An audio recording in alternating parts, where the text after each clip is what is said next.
Hey guys, it's Crystal Lee Lucier here, also known as your home sweet home 509 realtor, Crystal Lee Moore. This is Realtor Life, and I am so happy you're here. So, guys, it is getting into the very cold, very dark portion of our year, and it's one of those things where it's not quite the holidays yet, but it's just that you just need that extra push. I personally am drinking tons of tea. Tea is my friend right now.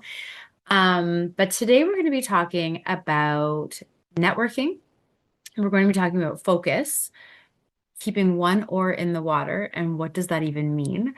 In business plan time. Before we do that, though, I just wanted to get into um, a quick little thing. So when you go to like a Tim Hortons or you go to Starbucks, I personally would like a better tea selection. So this year, as I said, I'm drinking lots of tea. It's very chilly out. But this year I'm finding that I want better tasty tea. So I've been ordering it like a fiend on Amazon. So there's ginger tea and Bengal spice tea and sugar cookie tea and chocolate peppermint tea and vanilla tea and apple cider maple tea. Like it's just so delicious. So might I recommend go on a little bit of a fun time. If you go to a good, like the superstore will have tons of tea as well, but go get some delicious tea. I also have this fun tea infuser from back in the day when I was a David's tea lover, but yeah, you can have a lot of fun with it. So I digress. On back to our regularly scheduled program and why you guys are here. So, number one, networking. So we talk about networking a lot. And I think one of the most important things with networking is to remember why you are doing it. So this might be a bit of a repeat from previous episodes, but I think it's important and I think it's always good to have a reminder. So we are going to be having a lot more guests. I'm very excited with our guest lineup, but we just had Delinda Crampton on, and Delinda Crampton and I, we have the same coach, Coach Tony. Coach Tony is awesome. And when I told him that we were having an interview, he said, "Oh my goodness, you guys are both like powerhouse networkers. I bet you that's going to be a great interview." Spoiler alert, guys, it is a great interview. You should listen to it. And Delinda's just amazing. But the thing is with networking, so I'm just going to go really quick into what to do and what not to do. When I first moved to Guelph, Ontario, and this was like years and years ago, I didn't know anyone. I was young, a little foolish, and I thought, oh my goodness, here I am. Look out, Guelph, here I come. Um, Guelph did not have to look out. It took me a little bit longer than I thought to sell a house. But what I did in that time is I started networking. And I mean, what do you do when you don't know people? You just go and you try to meet people. So I didn't know what I was doing. So I'd first go and I'd go to these events and I'm like, "Hi, I'm Crystal. I'm a realtor. Trust me with your clients, blah, blah, blah." And people are like, "Who? Who are you? What? Clients?" People don't really care who you are until they know who you are. And they don't really care what you do until they know who you are and they like you. So you need to put in time with people. So here I was going and thinking, like, I'm going to get business from these events. And you do get business from these events, but not the way you think. So I'd first go, there's a really good book called How to Win Friends and Influence People. I 100% recommend it. Even if you're not a reader, listen to it. There's a few really, really good things in there. One of the things I was doing wrong as a networker is I was talking more than I was listening. Um, so, right, you have one mouth, two ears. You should be listening more than you're talking. But the reason for that, so like I like understanding why, hopefully you guys do too. The reason that you talk less and you listen more is that people like to talk about themselves and they like to answer questions. So I would just ask questions. The other thing you want to do is learn people's names. So back in university, I thought I was a cool cat because I didn't know anyone's name. I was like, oh, I don't remember names. It was like my thing. I want to go back in time and give myself a little bop on the head, but um, people would remember my name. I have a pretty unique name, Crystal with a K and a Y. Um, but and I would come up with tricks. Like if I forgot someone's name, I'd be like, how do you spell that again? And you don't want it to be like B-O-B because then you're busted. You just forgot their name. Um, but then beyond that, I also didn't love it when people said my name. So I didn't say people's names. All this to say, what one of the lessons in the book is that you want to say people's names quite often. Plus, the more you say it, the more you'll remember it. What? I know, mind blown. But you say the name quite a few times. So let's say it's Sarah, right? And so you're like, nice to meet you, Sarah. And then don't say it like 10 times in a row because they'll think that you're you're a little special. But just nice to meet you, Sarah. And then you just ask questions like what brings you here? How did you get into your career? What did you do before? Sarah, this is my friend Joe. Joe, Sarah. Sarah does blah blah blah. Joe does this. So there's a million ways to do it. But the reason you do it is that everyone's favorite word is their own name.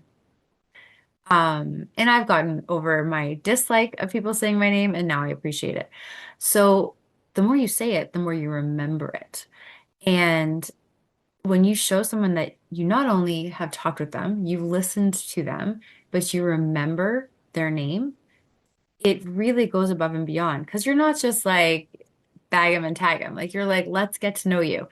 A coach of mine had a suggestion, like if you have a little notepad with you, you can write their name and a couple facts that they gave you, right? Because how good does it feel if someone you run into someone and then the next time they see you, they're like, "Hey, how's your cat?" And you're like, "I cannot believe I told you Fluffy was getting a new collar and you remembered." Not a cat person, so I don't know. Maybe they get new collars. But the thing is like it goes so far. I had a client and I always remember her granddaughter's names. So when I met her, she didn't have granddaughters yet. Her son and his wife had gotten married. They ended up having babies, and I would always reach out and say, how are the kids?" Um, and I remember she told me years ago, she's like, "You are our person. Like, you remember our grandkids' names, you remember our kids' names, you remember the details about us." And the thing is, guys, my brain is only so big. I didn't always remember that, but I wrote it down in my database and it was there. So before I call, I'm reviewing and going, okay, there it is. Now, they were probably a little bit easier to remember because I talk to them all the time, but it is easy to give someone space in your database and space in your mind, right? So, and then, but it means so much. Okay, so you're asking questions, you're saying their name. And then the other thing, what you're doing is you're remembering that the networking event is not your meeting. Do not hijack someone's meeting or someone's networking event and make it your own coffee meeting. That's lazy. And it's annoying because they want to meet more than one person when they're there. So if you kind of monopolize someone's time and you're maybe not reading the room properly, you may not have the best like impression of you in their mind when you leave. So what you want to do is have that great conversation, maybe 10 minutes at most, get their card, give them your card, get their card though, get their info, set an appointment, set a coffee date. Like this is a great launching pad to have a coffee and to get to know them even more when it is just the two of you for half an hour or an hour, right? Now little things like that, that's how I built my entire business. And it has to be authentic. You can't be faking it. But then I also would create my own networking things because I realized that there were so many people at these networking events that were just like, hey, take my card, take my card, take my card. I would rather get someone's card than give them my card if you have to choose because I can follow up. They may not follow up, right? They may not. And so I'm going to follow up. I'm going to find out more about them. And then I'm also going to, and here's the key with networking, figure out how to support their business. This one here, I can't believe it gets missed so many times. So, and some people just don't get it. Like, I have a very good friend and he's wonderful, wonderful. But sometimes when we're talking, I don't feel like he understands that supporting someone's business, their livelihood, includes supporting their business and their livelihood, right? So, and this actually happens quite often. Like people will think, oh, like, if I invite you to something, that's supporting your business. And it is. It absolutely is. But here's the thing. If you have a chance to support someone's business either by giving them a direct referral, using their business yourself, or in some way caring how they make money, you will be showing them that you support them. And that's the thing. Because here's the thing. Whether you're a realtor, whether you're a lender, whether you are a hairdresser, whatever you do, okay, whatever you need clients to make money. This is not a situation where people are getting a salary. So if you're not getting a salary, no one's paying you, that's the only way you make money. And if you're forward thinking enough, if you help someone make money, then they will have the money to buy your services or your products, right? And I'm not trying to make it sound overly simple, but I remember like, so I used to run networking groups, I still do. If I can, I support everyone's business, whether they are selling glass water bottles, whether they sell our bond, whether they are a financial planner, whether they are a lawyer, whether they're a lender, whether they're social media marketing. If there's a way for me to personally support and give referrals, I do both, right? So the reason, and here's the thing, this is why you personally support first. You can then honestly tell someone what it's like to work with that person, right? It's a huge deal. So, for example, I used to have a good friend in Guelph who sold Arbonne. If you don't know what Arbonne is, it's actually pretty cool. It's like health and wellness, it's skincare products, it's protein shakes, all sorts of things. But I wanted to try them before I could honestly tell someone to go and try them. Because here's the thing, your name and your reputation are important. So if you're just willy-nilly being like, go see this person, go see this person, and it doesn't work out, or that person treats them poorly, that's a problem. Like I'll find sometimes I'll try to connect with people for coffee and they're not interested in talking to me unless I have a client for them. And I'm not interested in having a client for them unless they sit down and talk to me, right? And it's just little things. Like, for example, if you know a realtor, okay, so you can't use every realtor, right? One person can usually use one realtor. But there is a way, if it comes down to it, you can make sure a realtor gets like a referral fee, right? If you find they're helpful, you can try and just show someone that you care about the bottom line for them, right? And it's a different way of thinking, but I promise you, if you can figure that out, sky's the limit. The other thing I do, thank you notes. Okay, so thank you notes. I use the Buffini notes. So here's my note, and our assistant puts them together. Thank you, Hannah. But put these, and then inside we have my card, letter from the heart, which I'll talk about in 1 second, and a little item of value. Okay, so the thank you note you send to the businesses. And you say, it was great to meet you, Sarah. I loved our chat at blah, blah, blah event, and I would love to continue to support each other's businesses. And then you do it, right? Then you go, you say it, and then you do it, and you mean it. And here's the thing, you don't have room for 10 Sarahs in your database or in your referral network. You can put them in.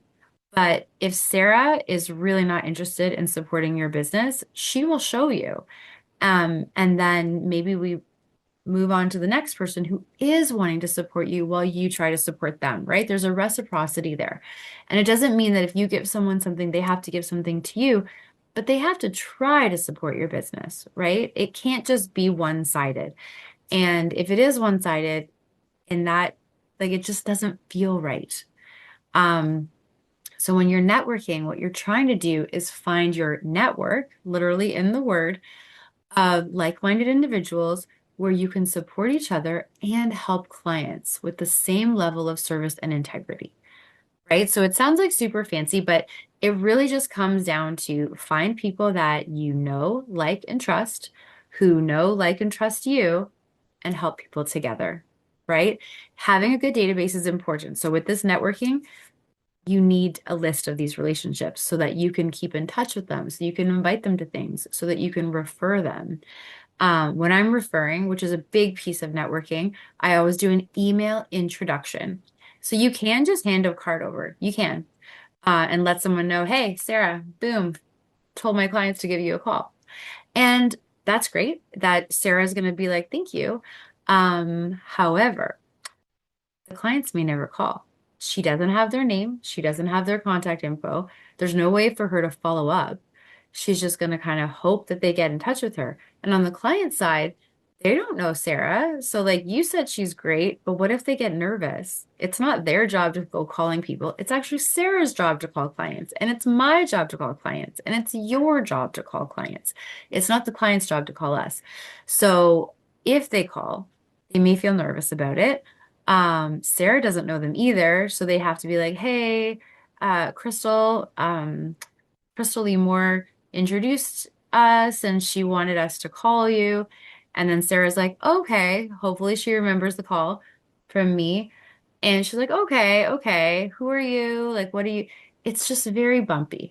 There's a way better way to do it. I like the email introduction. You let both people know what's happening. You're like, "Hey, Sarah, this is Bob and Mary. They would like to," I don't know what job we gave Sarah, but they would like to buy a house. They need to be pre-approved. Sarah's now a mortgage broker. They need to be pre-approved. And of course, I thought of you because you're wonderful. Here's their phone number. Um, Bob and Mary, this is Sarah's info. As you guys are such great people, I'm sure you will get along really well with Sarah. Here's her phone number. And then you're like, if you guys have any questions at all, please let me know. I will follow up next week and see how it went. Warmly, Crystal. Now, if they get busy, it's in the email. Also, you get credit for that connection, right? Forever. It's like branded in their email, unless they're like a super deleter, but it's right there. So they don't have to worry about like like, how did we connect? Where did it come from? It's right there. So Sarah will feel grateful. Bob and Mary will feel grateful. I feel grateful that I have both of them in my network. It really is like a triple win, and I recommend it. Because the other thing is that next time Sarah has a referral for me, she may do the email intro, which is so much better than being like, I told someone to call you, right? We still appreciate the I told someone to call you or I gave someone your card. It just doesn't help as much as we might want it to. Okay, so focus. Okay, so keep one oar in the water. Last week, what we talked about with Delinda Crampton, she mentioned that term. And I thought it was important because it's a big piece of my business too. But I realized as I'm speaking to a whole audience, you guys all might be going, keep one what? So, keep one oar in the water is a Buffini thing. I usually say keep one toe in the water, but here's the thing, there's going to be seasons in your business, in your week, in your day where you just can't. You just can't. You're busy, life happens, like whatever it is. But there's something called the win the day formula. Okay.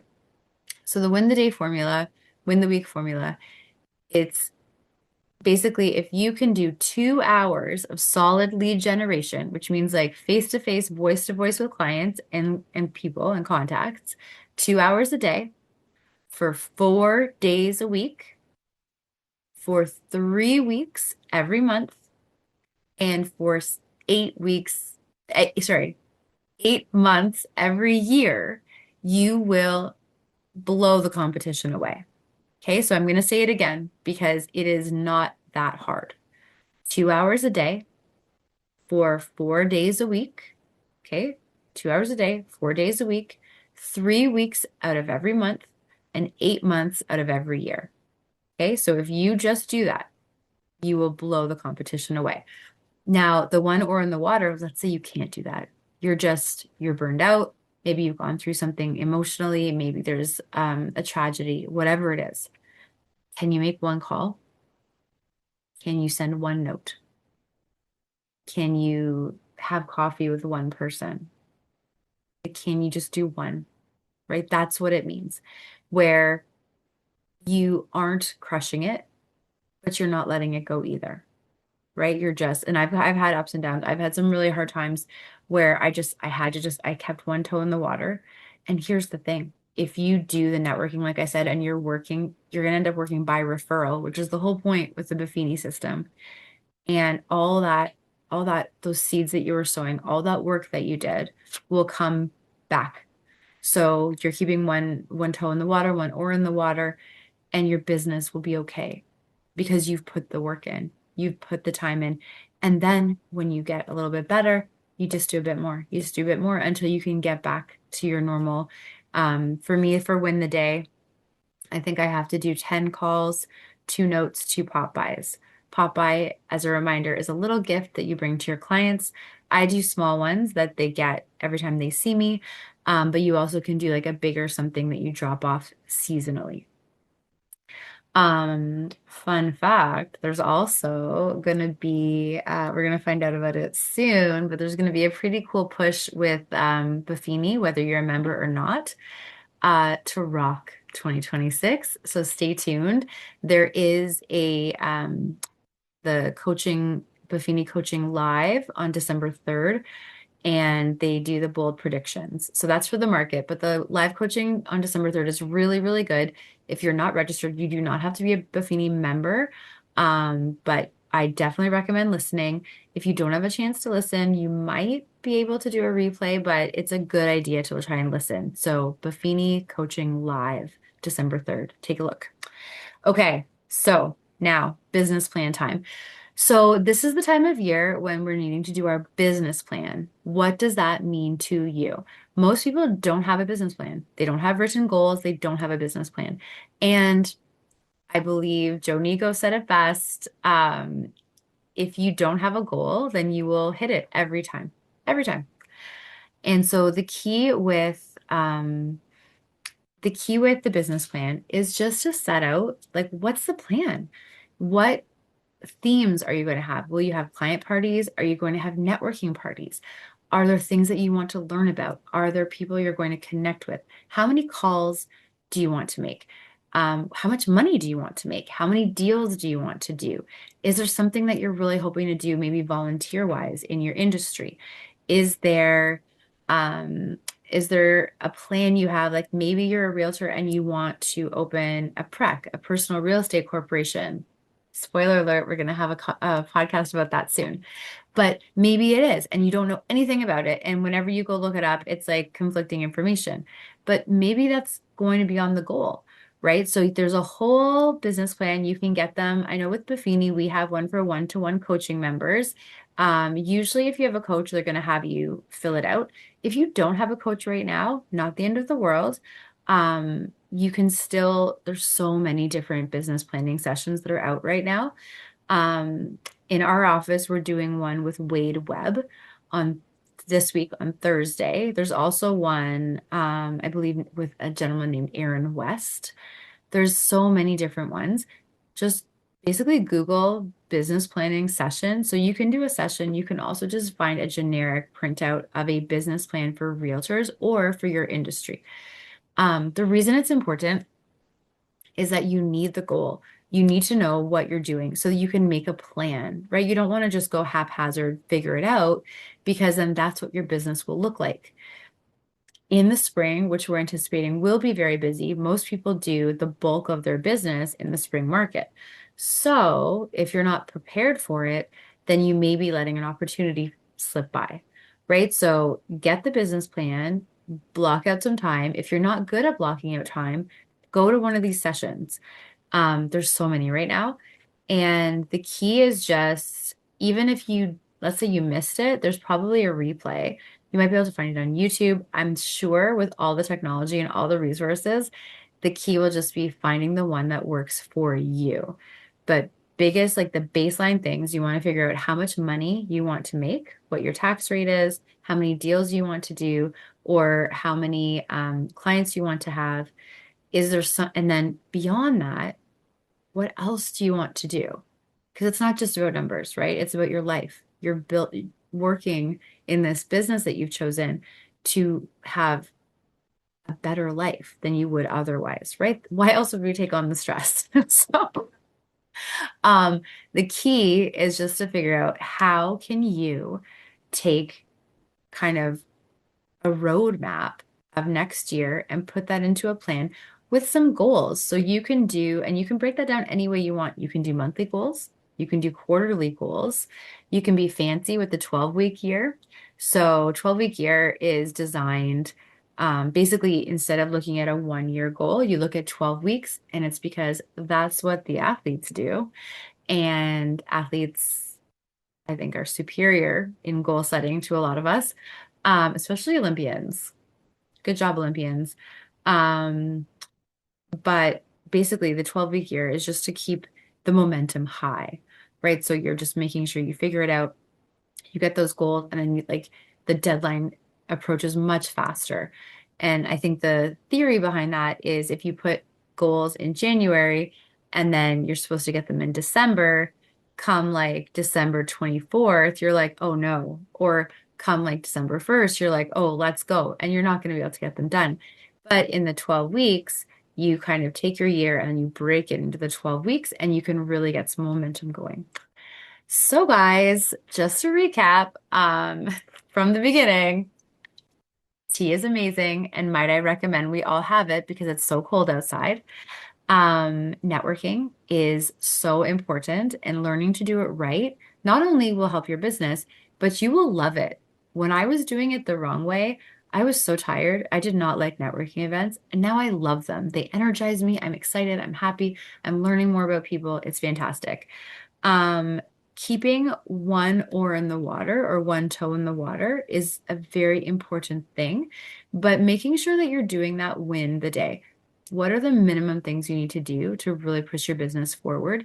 And in that, 2 hours a day of face to face or voice to voice connection with people is important.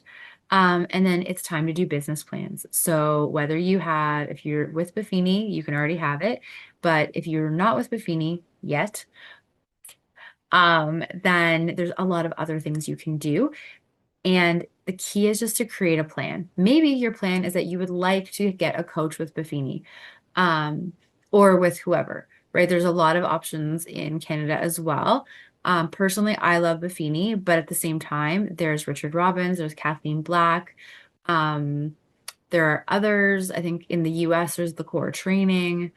Um, those are all the ones that I know about. I'm sure there's others, but the key is like find the one that resonates with you, and they will usually have a business plan. If you're not there yet, that's okay. You can still do a business plan. There are templates everywhere, and there are courses everywhere, free ones. And the key is just to keep that motivation and momentum high. Okay, guys, thank you so much for listening. I am Crystal Lee Moore Lucier, also known as your Home Sweet Home 519 Realtor, Crystal Lee Moore. This is Realtor Life. Thank you for listening, and we will see you next time.